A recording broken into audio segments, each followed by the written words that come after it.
Je vous propose comme texte ce matin, comme nourriture spirituelle, un texte dans Luc chapitre 9, verset 28. Environ 8 jours après qu'il eut dit à ses disciples, Jésus prit avec lui Pierre, Jean et Jacques, et il monta sur la montagne pour prier. Pendant qu'il priait, l'aspect de son visage changea et son vêtement devint d'une éclatante blancheur. Et voici 2 hommes s'entretenaient avec lui. C'étaient Moïse et Élie, qui apparaissaient dans la gloire, parlaient de son départ qu'il allait accomplir à Jérusalem. Pierre et ses compagnons étaient appesantis par le sommeil, mais s'étant tenus éveillés, ils virent la gloire de Jésus et les 2 hommes qui étaient avec lui. Au moment où ces hommes se séparaient de Jésus, Pierre lui dit, « Maître, il est bon que nous soyons ici. Dressons 3 tentes, une pour toi, une pour Moïse et une pour Élie. » Il ne savait pas ce qu'il disait. Comme il parlait ainsi, une nuée vint les couvrir, et les disciples furent saisis de frayeur, et en les voyant entrer dans la nuée. Et de la nuée sortit une voix qui dit, « Celui-ci est mon fils élu, écoutez-le. » Quand la voix se fit entendre, Jésus se trouva seul. Les disciples gardèrent le silence. Ils ne racontèrent à personne en ce temps-là de ce qu'ils avaient vu.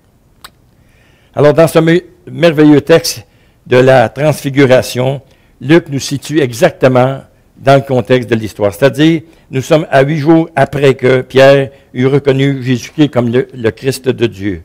C'est ce qui est écrit dans le verset 20 de votre texte de ce matin. Le texte dit, « Et vous, leur demanda-t-il, que dites-vous que je suis? » Pierre répondit, « Le Christ de Dieu. » 8 jours après encore, Jésus eut annoncé sa mort et sa résurrection. C'est ce qui nous est dit dans le verset 22.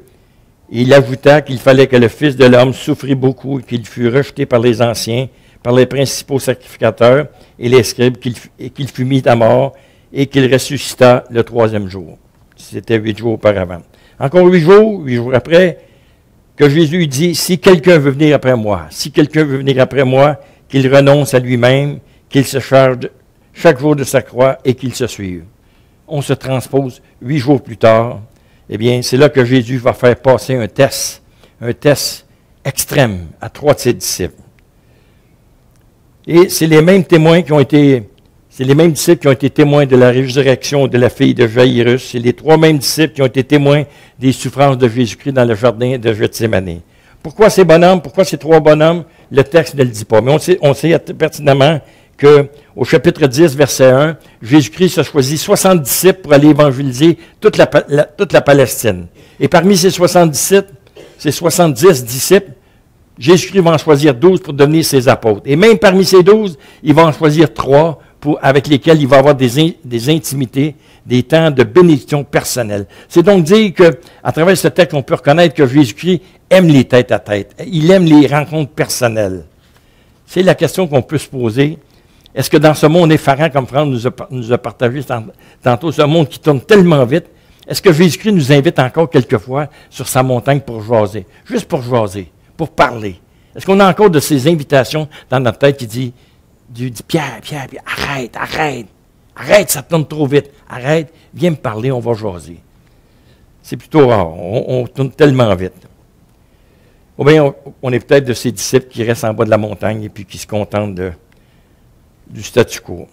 Toujours est-il que, d'après le texte de Luc, c'est dans un moment d'intimité totale, dans un moment d'intimité formidable, que le visage de Jésus-Christ va se métamorphoser. Wow! Matthieu, dans son évangile, va écrire que le visage de Jésus-Christ était resplendissant. Le visage de Jésus-Christ était beau comme le soleil. Qu'est-ce qu'ils ont vu comme chose extraordinaire? C'est-à-dire que Christ était tout à coup entré dans la gloire de son Père. Il se produit un profond changement, même dans sa personne. Autant le soleil est fantastique quand il arrive à son zénith, autant le visage de Jésus-Christ était formidable. Il est entré dans une gloire céleste, comme auprès de son Père. Mais d'après le texte, il semble que Jésus-Christ n'est pas seul. Il y a 2 autres hommes aussi qui se présentent en même temps avec Jésus-Christ. Et ils ont une conversation ensemble. Et les disciples finissent par comprendre qu'il est question de la mort de Jésus-Christ à Jérusalem. Ils entrevoient ça. Et les disciples savent très bien que si Jésus-Christ se représente à Jérusalem, dans le contexte, c'est la mort. C'est la mort atroce.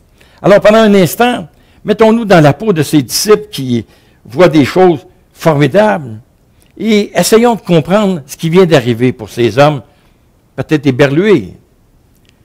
La montagne, la traversée ou la montée de la montagne, ça a été difficile. Il fait chaud. Pierre a un peu de livre à perdre, comme tous les pierres d'ailleurs, mais en tout cas, Pierre a sommeil. Et puis tout à coup, le visage de son maître se transforme miraculeusement. Et là, ils reconnaissent les deux personnages. Pierre, c'est-à-dire ils reconnaissent Moïse et Élie qui ont une conversation avec Jésus-Christ. Il me semble encore une fois de voir l'impulsif Pierre dire, mais qu'est-ce qui se passe ici? Qu'est-ce qui est en train de se dire? Je n'arrive pas tout à comprendre. Certainement Pierre a raisonné comme ça. Eh bien, si on regarde le contexte de l'Ancien et du Nouveau Testament, c'est comme si tout à coup Moïse venait dire à Jésus-Christ que malgré tous les efforts pour expliquer la loi depuis des milliers d'années, ça n'a rien changé dans la vie de personne. Moïse vient capituler devant Jésus-Christ. Élie, la même chose, il dit, malgré tous les prophètes qui ont passé, tous ces prophètes qui ont passé dans le passé, ça n'a rien changé à la vie de personne. Moïse et Élie disent à Jésus-Christ, prends la place parce que nous, ça n'a sauvé personne.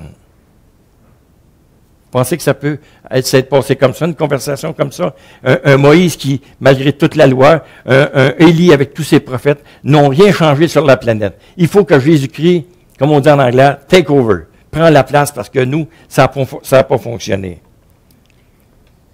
Alors, les deux hommes, Moïse et Élie, disent, tu es notre dernier espoir pour transformer quoi que ce soit dans la vie des hommes. Alors, il faut que tu montes à Jérusalem, disent les hommes, pour accomplir le mandat que le papa t'a confié. Et pour cela, tu seras appelé à mourir d'une manière atroce, d'une manière barbare. Il me semble qu'on peut facilement se mettre dans le contexte des disciples qui tentent à comprendre la conversation. Puis quand on regarde le mandat que ces deux hommes de l'Ancien Testament ont reçu, il me semble qu'on peut comprendre un peu le contexte. Est-ce qu'on entend cette conversation? Est-ce que vous pensez que c'est logique de penser ainsi?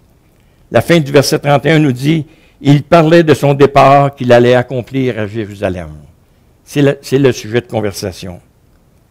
Mais il me semble que la conversation ne s'arrête pas là.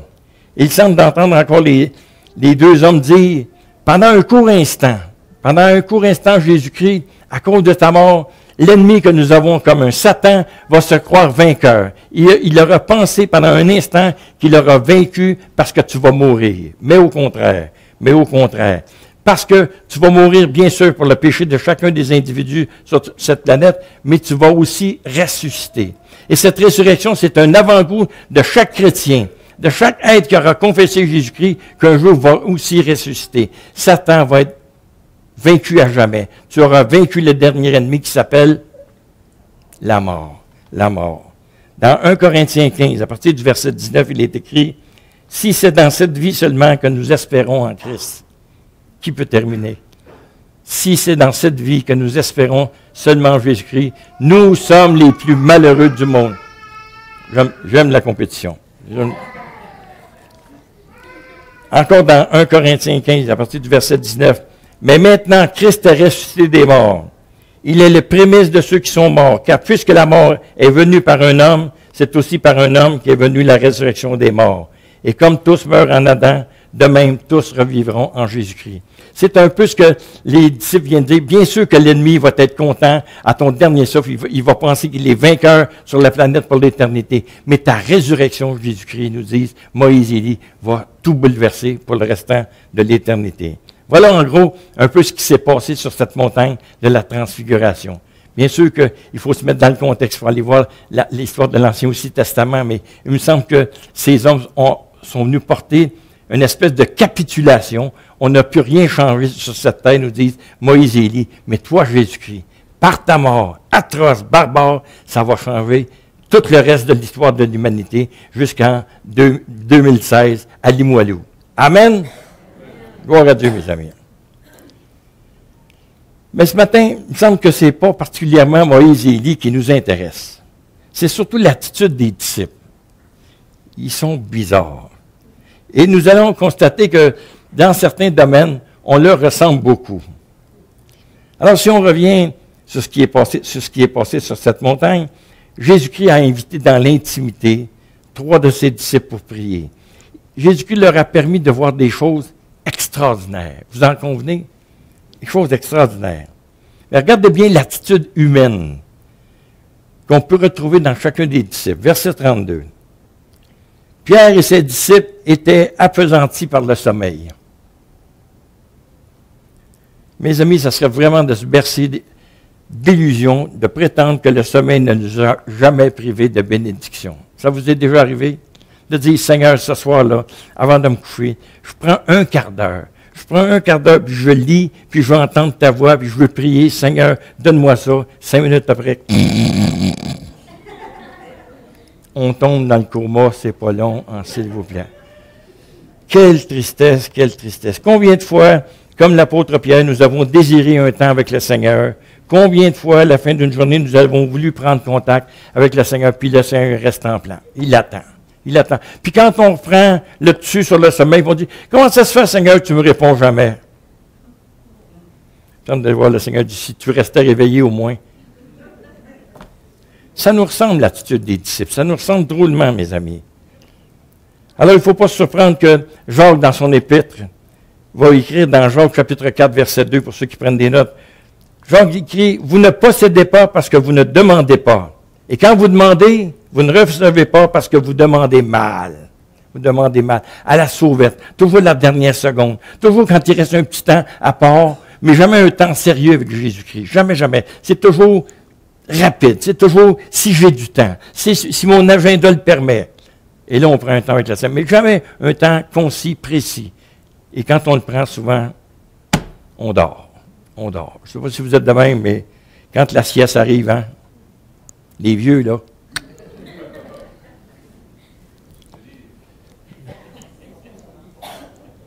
D'habitude, ma femme m'a dit Amen, rentre là. Mais vous savez, il y a 100 fois pire que le sommeil physique. Il y a le sommeil spirituel, qui souvent nous fait capituler devant des situations épouvantables. On écoutait les nouvelles encore, Claudette et moi, en s'en venant. Bon sang, notre premier ministre s'associe avec la parade gay. Où est-ce qu'on en est, mes amis? On a beau être pas d'accord avec une situation, c'est correct. C'est correct de ne pas être d'accord, on a le droit de nos opinions. Mais de s'associer, puis d'être fier de dire, je vais être le premier ministre du Canada à m'associer avec la parade gay.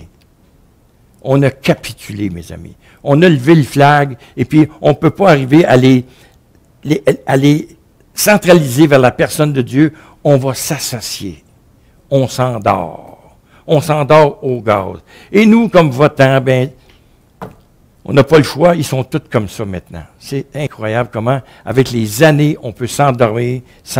On s'endort devant les blagues stupides qu'on entend à la télévision sur Jésus-Christ. Et puis, je me demande jusqu'à quel point, quelquefois, les chrétiens, on ne rit pas de ces blagues stupides.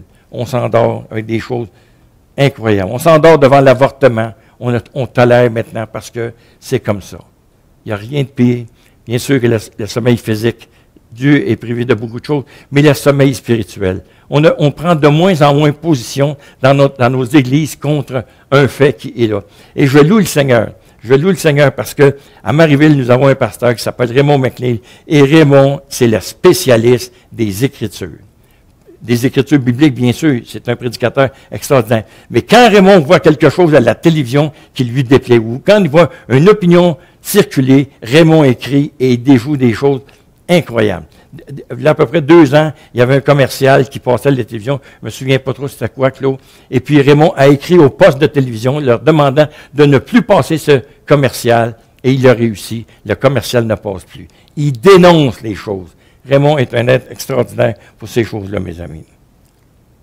Alors, le sommeil nous fait capituler devant des choses évidentes. Rappelons-nous quand on s'est converti, comment on était zélé pour Jésus-Christ. On voulait transformer la planète. Maintenant, souvent, c'est pas toujours comme ça, mes amis.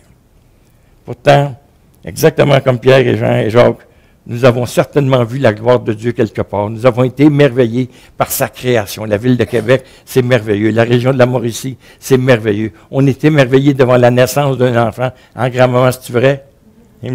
Oui.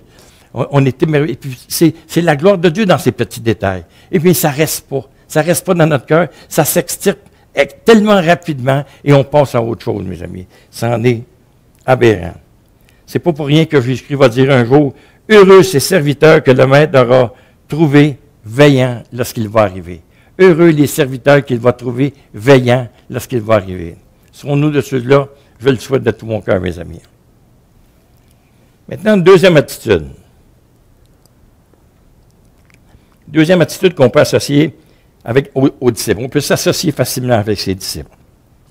Évidemment que dans le contexte, les disciples ont finalement réussi à combattre le sommeil. Ils ont vu des choses extraordinaires. Mais au lieu de louer le Seigneur de toute leur tripe, ils vont encore mêler les cartes. C'est Pierre qui parle encore. Lui, il est bavard. Ils sont tous de même, les Pierre, je vous le dis, moi. Pierre dit, « Maître, il est bon qu'on soit ici. Dressons 3 tentes, une pour toi, une pour moi, une pour Élise, puis une pour Élie. On va bâtir des tentes. On va faire du camping. On est tellement bien, Seigneur. On s'installe dessus. » C'est ça que ça veut dire? On s'installe dessus. Pierre le naïf, Pierre l'impulsif, Pierre le perpétuel enfant devant les choses, devant la gloire de Dieu, il a encore les pensées tournées vers le confort, les pensées tournées vers les petites choses. Pierre va venir mêler le terrestre avec le céleste. Il vient de voir des choses, mais quand même, c'est pas donné à tout le monde de voir Moïse et Élie, de voir Jésus-Christ dans toute sa gloire. Waouh! Il semble qu'il y aurait dit, waouh! Ah! Seigneur, on fait-tu du camping?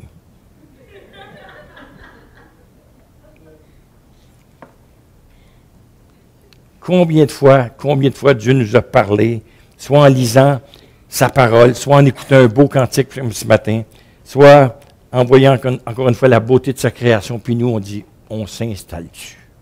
Bâtissons 3 tentes.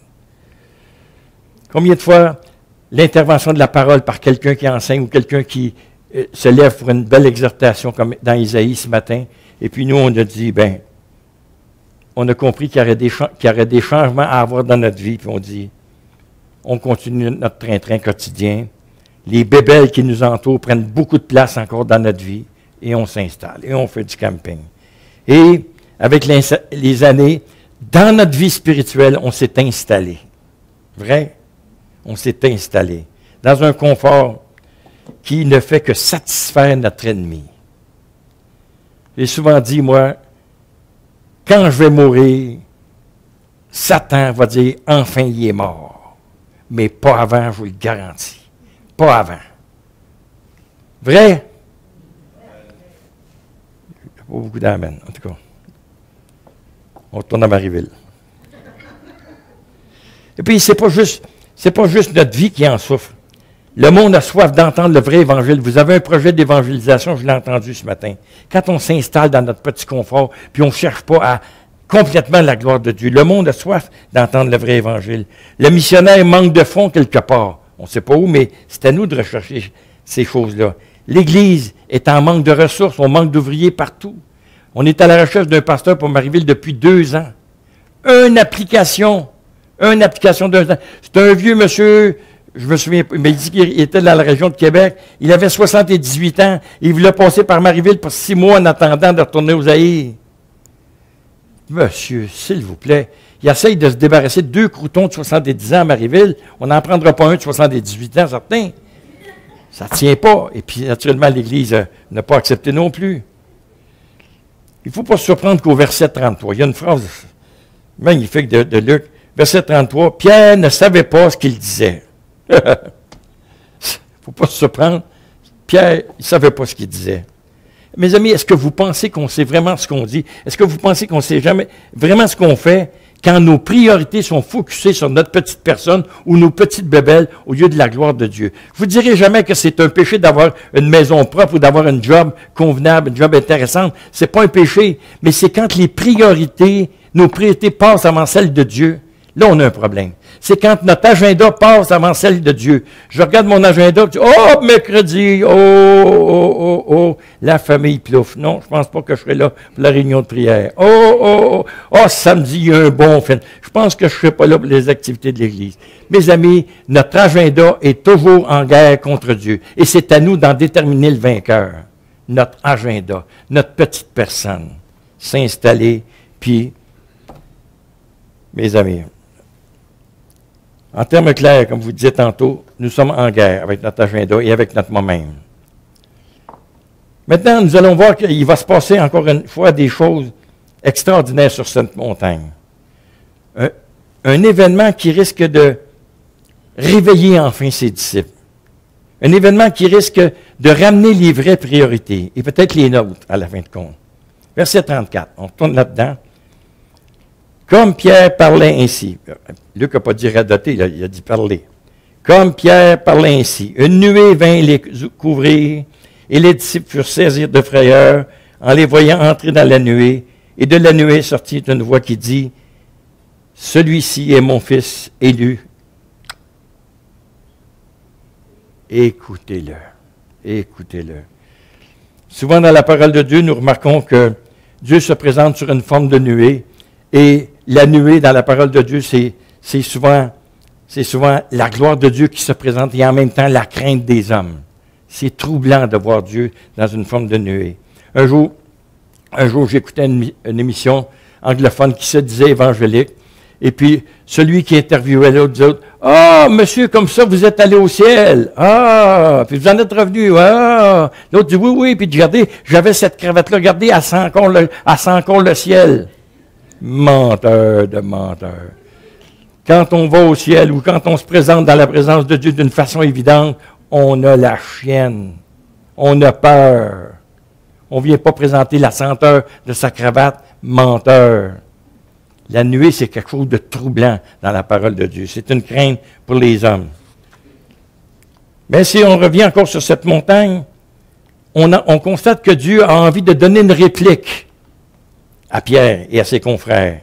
C'est comme si Dieu voulait dire à Pierre, malgré ma gloire et celle de mon Fils, sont loin au-dessus de toutes vos préoccupations humaines. Ma gloire est au-dessus de tout cela. Vous voulez vous installer, vous voulez dormir, mais ma gloire est au-dessus de tout cela. C'est ce que Dieu est en train de dire en disant, écoutez-le. C'est comme si Dieu disait encore, savez-vous ce qui serait plus important que vos petites tentes, que votre petit camping? Savez-vous ce qui serait plus important pour votre vie? Ça serait, écoutez-le. Écoutez-le. Ça serait vraiment une priorité dans nos vies. Écoutez-le dans chaque domaine de votre vie. C'est lui la parole faite chair. C'est lui la résurrection et la vie. C'est lui le chemin, la vérité et la vie. Écoutez-le. Il ne faut pas se surprendre quand dans l'Épître aux Hébreux, il dit, si aujourd'hui vous entendez sa voix, écoutez-le. Pas demain, pas après-demain, pas hier. Écoutez-le. Si aujourd'hui, maintenant, vous entendez sa voix, nous dit le texte d'Hébreux, écoutez-le. N'endurcissez pas votre cœur. Écoutez-le, encore une fois, comme nous dit le texte. Mais on le sait très bien, on est tous des êtres humains. Il y a tellement de petits dieux autour de nous qui nous siphonnent des énergies, qui nous siphonnent des capacités, qui n'ont rien de valorisant pour notre vie. Amen. Télévision, Internet. Je lisais quelque chose dernièrement que quelqu'un avait écrit concernant Facebook, je pense, quelque chose comme ça. Il avait dit, depuis que j'ai Facebook, je n'ai jamais parlé autant avec l'humanité, mais jamais autant moins avec mes enfants. Vous voulez que je répète? Non, OK. Mais c'est vrai. On parle à tout le monde dans notre société, mais notre famille. Tout le monde est à table. Claudette et moi, on a 3 enfants. Claudette et moi, on a pris une décision. Quand nos enfants viennent, ou nos petits-enfants, à cette heure, les petits-enfants avec le cellulaire. Anyway, quand nos enfants, nos petits-enfants viennent, les cellulaires restent à la porte. On est en famille. On est en famille. Et ils se plient à ça. Mais tabarouettes qui sont habiles. Et quand je veux écouter un film, j'appelle mon petit-fils de 7 ans, je dis « Ariel, j'arrive pas à partir de la mouille. Comment tu fais? » Grand-papa pèse à gauche puis à droite, tu vois, ça va. Ils sont incroyables, ils sont incroyables.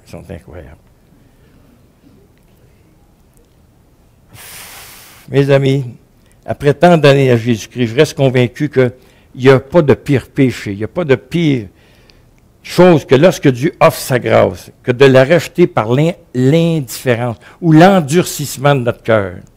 quand Dieu nous propose des bons moments, quand Dieu nous émerveille, encore une fois, par sa création, par les fleurs, par les frères et sœurs, par leurs cantiques, par leurs enseignements, le texte dit, écoutez-le.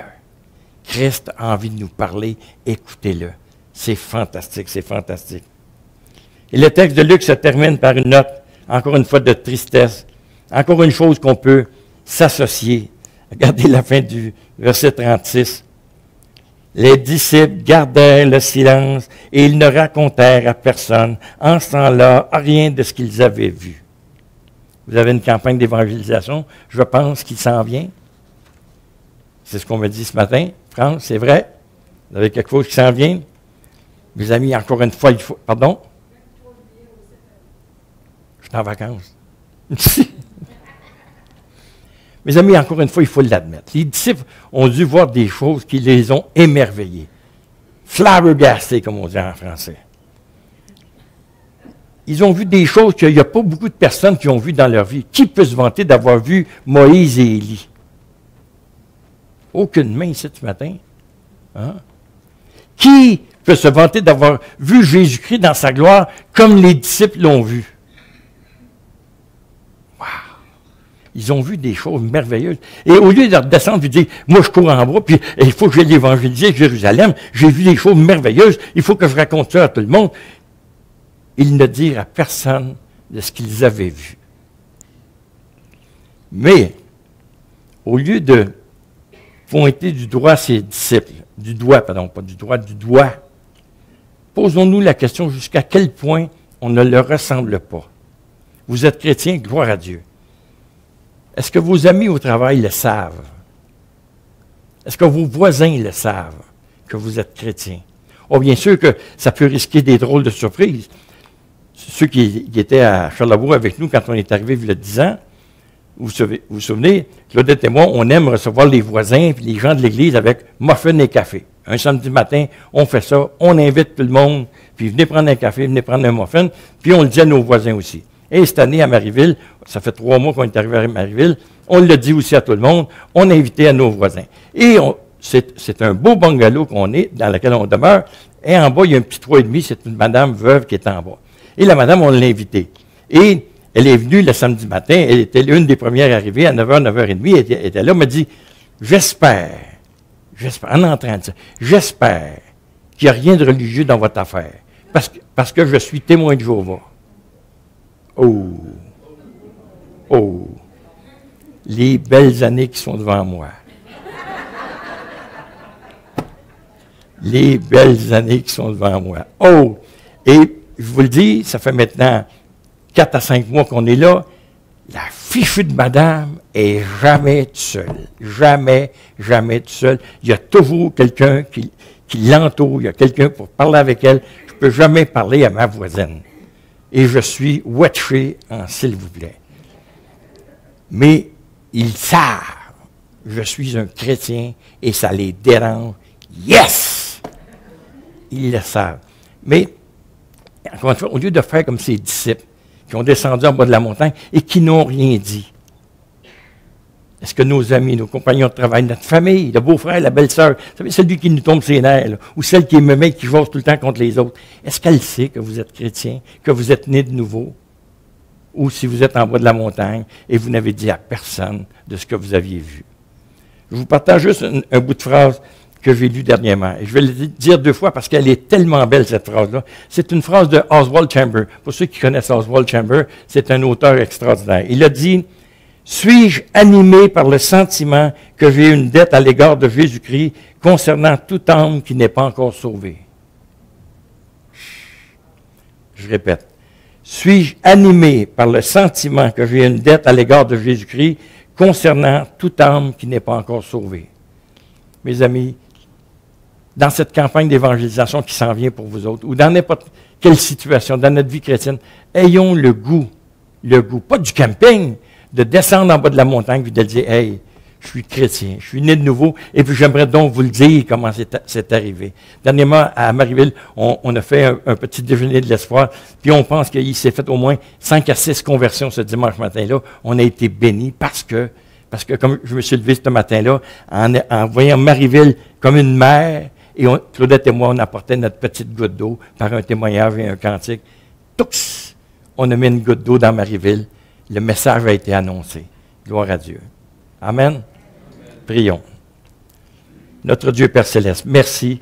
Merci pour les exemples que tu nous laisses dans ta parole. Merci, Seigneur Dieu, pour tout ce que nous avons pu entendre, déceler pour nous-mêmes dans ces textes. Pas pour les autres, mais pour nous-mêmes.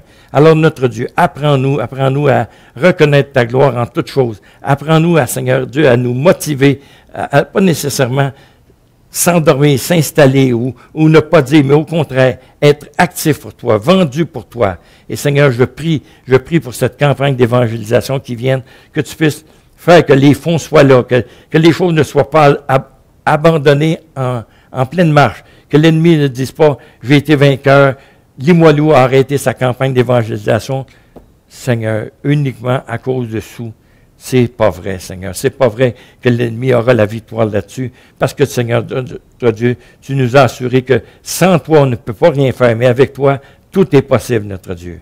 Alors, nous recommandons cette campagne d'évangélisation. Et même, nous te demandons déjà des nouvelles personnes pour cette Église, de nouvelles voix qui vont chanter ta gloire, de nouvelles voix qui vont proclamer la victoire en Jésus-Christ. Et uniquement pour sa gloire. Amen.